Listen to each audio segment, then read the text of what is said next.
Dear grade 12 students, how are you all? Today's lesson is A Tale of Two Cities, chapters 4 and 5, book 2.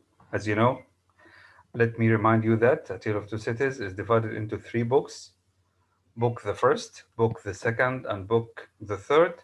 We started book the first in term 2, uh, 6 chapters. Book 2, which we started this term 3, is 24 chapters. We did first, second, and third chapters before, and today we're going to do chapters 4 and 5, and this is the summary and the analysis of both chapters.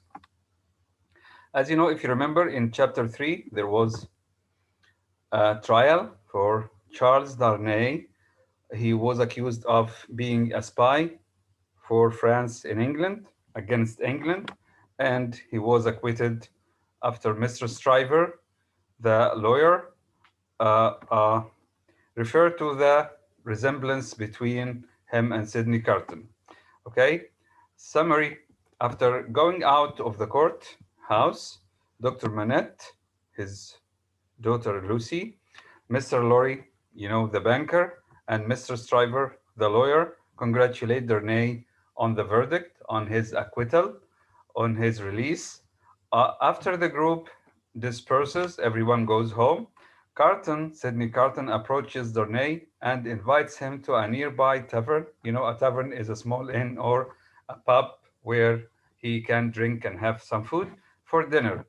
Once there, when they arrived, Carton's erratic behavior, his strange behavior, his odd behavior bewilders Darnay. When Darnay tries to thank Carton for his assistance, Carton helped Darnay by bearing a strong resemblance to him. Okay, in the trial, Carton shrugs off the thanks.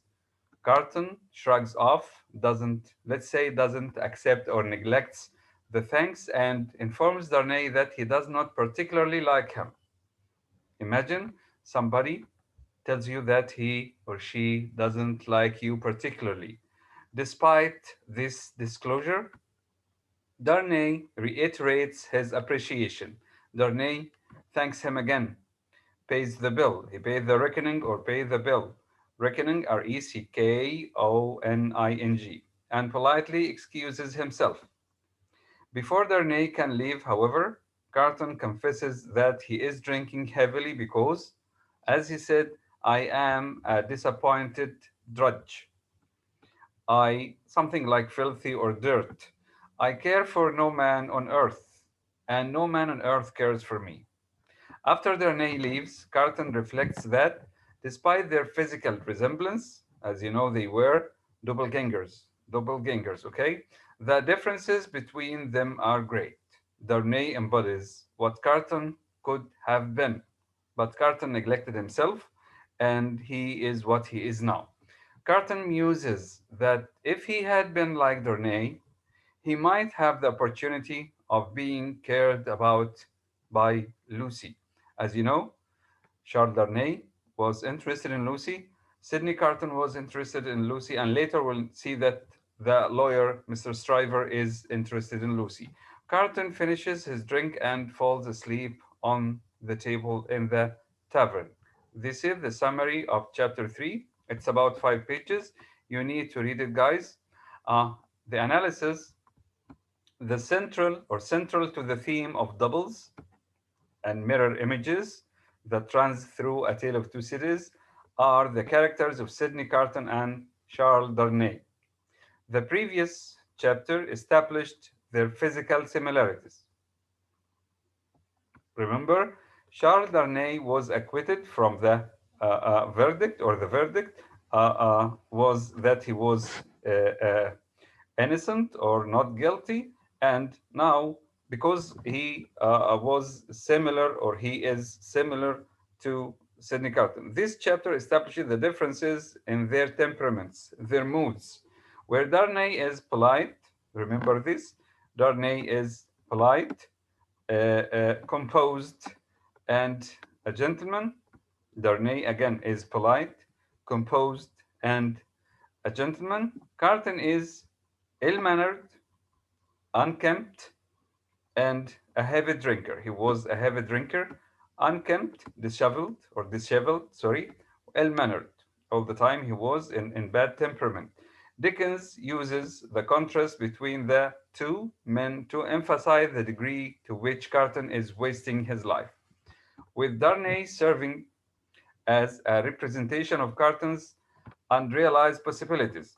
And if Carton, who looks the same, like Charles Darnay, uh, let's say, used his life in a better way, he would have been as important, as valuable as Charles Darnay is. Dickens stresses this point in Carton's moment of self reflection in front of the mirror. After Darnay leaves the tavern, Carton sits or stands in front of the mirror and talks to himself, contemplating his hostile feelings for Darnay. He doesn't like Darnay, of course, because he's more important than him. Carton muses, he says to himself, he shows you, this is Darnay saying to himself, he, Charles Darnay, sorry, Carton saying to himself that he, Darnay, shows you what you have fallen away from and what you might have been.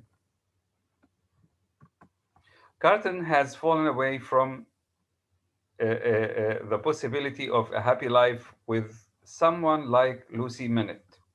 And if Carton were like Charles Darnay, maybe Lucy would be interested in him as she was interested in Charles Darnay, and this was very clear during the trial. Some important glossary in this chapter is the Bastille. You know, the Bastille is a state prison in Paris that held many prisoners indefinitely without trial, like Dr. Manette. It was stormed and destroyed in 1789 in the French Revolution. Its destruction is celebrated on Bastille Day, July 14th, as you know.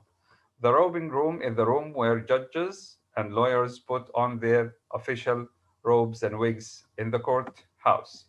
The reckoning here means the bill.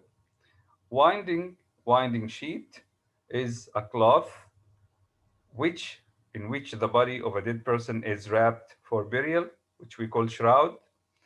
Also refers to solidified candle drippings, signifying death. Winding sheet is the solidified candle drippings, signifying death. Okay. Chapter 5, the jackal. You know, the jackal is a canine. It's an animal that looks like a fox or a dog, and it feeds on dead bodies or the remains of the other animals. Summary: after a waiter at the tavern awaken Carton, Carton walks from the tavern to Stryver's chambers. Remember, Carton is the assistant to lawyer Mr. Stryver. He walks to his apartment. The two work on some cases. With Carton doing the brunt of the work, Carton was more intelligent than Dr. or Mr. Stryver, but Mr. Stryver was more ambitious. When they finish, Carton and Stryver discuss their school days together when they were students and the differences in their fortunes. Although, again, Carton was more intelligent, but he didn't, let's say, he didn't take care of himself or his potentials, and he is the jackal to the lion. He is the assistant to Mr. Stryver, who is more ambitious, although he is not as intelligent as Carton. How Stryver moved ahead in his profession, they were discussing this, while Carton remained in Stryver's shadow. Carton was his assistant. The discussion turns to Lucy, whom Stryver admires. Bahir, you know that three people admire Lucy now: Carton, Darnay, and Stryver, and whom Carton dismisses as a golden haired doll. Carton said this about Lucy. He says that she was like a golden haired or a blonde doll. She's like a doll. With dawn breaking, they kept working until dawn. Carton heads home, envisioning for a moment how much richer his life might have been if he had been a man who practiced self denial and perseverance. facing the reality of his empty room. When he reached his room, it was empty. He goes to bed, falling asleep on a pillow wet with his tears because he thought that he was valueless. Okay, the analysis continuing the development of Carton's character, Dickens establishes Carton's failure to live up to his professional potential, although he was intelligent, by comparing him with Stryver. Although the two men went through school together and have shared similar professional opportunities, Carton remains the jackal, the assistant, the shadow, researcher and assistant to Stryver's lion, prominent lawyer. Okay, he was like a jackal to a lion. Carton was in the shadow of Stryver. Carton is undoubtedly more intelligent than Stryver, but he lacks the ambition and resolve that makes Stryver a success. Stryver notes that Carton seems out of sorts. That evening he wasn't okay. And indeed, the events of the trial have obviously stirred up feelings of dissatisfaction in Carton. When he saw that Lucy was interested or sympathized with Darnay when he was in the cage, okay, behind the bars, as he makes his way home, the setting reflects Carton's feelings of emptiness and unhappiness. The air was cold and sad, the dull sky overcast, cloudy, the river dark and dim, the whole scene like a lifeless desert. When he imagines a mirage of honorable ambition, self denial, and perseverance, in which love, life, and hope are all possibilities, Carton reveals his awareness of his wasted potential. His bitterness toward Darnay, again, he didn't like Darnay. He was envious of Darnay, and his shortness with Stryver reflect the feelings of regret that have arisen in him, upon seeing the one person he knows could redeem him, Lucy Manette, and knowing that his choices have put her forever out of his reach, because again he wasn't an equivalent to her. And if he were an important man like Darnay, she would have accepted him. Here we have a couple of glossary here. Uh, Bacchanalian propensities. Bacchanalian means tending to drink or drinking alcohol. The sessions here, meetings of legal officials to transact court business. Hilary term and Michaelmas.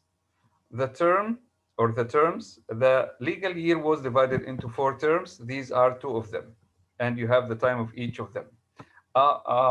Jackal, someone here, it's not the animal, it's someone who performs menial tasks for another. Menial task, the little tasks for another. Perspective glass, perspective glass, any device that aids a person, that helps a person's vision, like opera glasses. Okay, this is the end of today's lesson. Thank you very much.